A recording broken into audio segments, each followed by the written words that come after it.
how to fix the memory could not be written error. So if you want to fix the memory could not be written error, then what you need to do is you just need simply go with your search, and under search you need to search for CMD, which will open up your command prompt. Go with run as administrator and click on yes. And here you need to enter a command, which is sfc space / scan now.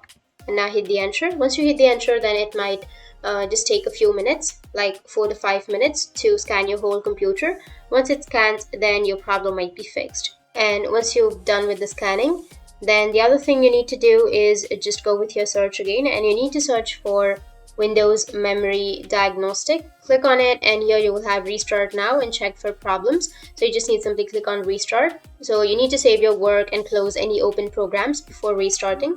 So just click on restart, and once you click on restart, then your problem will be fixed. That's how you'll be able to fix the memory could not be written error. And if you have any questions, feel free to comment below. Thanks for watching.